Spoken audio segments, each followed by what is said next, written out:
that talk about what happened.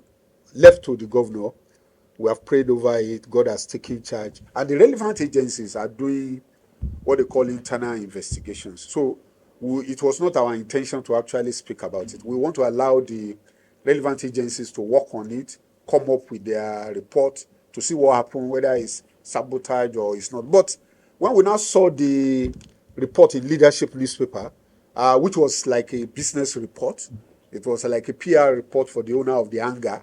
That one is trying to protect his business, and it now comes to the ridiculous level of mentioning that bird nest is likely to be responsible for that little explosion. And when you say bird nest is responsible for an explosion, the question is, how can a bird nest that is made up of a flower, plant straw, how can that cause an explosion? The reality is that based on the picture we saw in the Leadership newspaper, I've not seen any other picture, but the one I saw in the Leadership newspaper, you have coil, the wire coil inside the engine.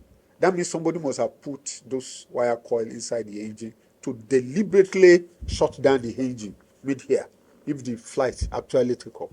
So that could not be bedness. And for the man to come up and say bedness, that's a very negative side of propaganda.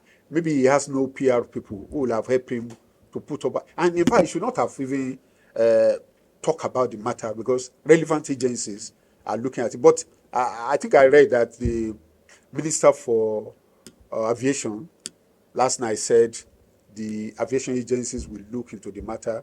They are conducting investigation, and the report will be made public. And incidentally, too, because the plane is also not local, the international harm of it, of investigation, is also ongoing.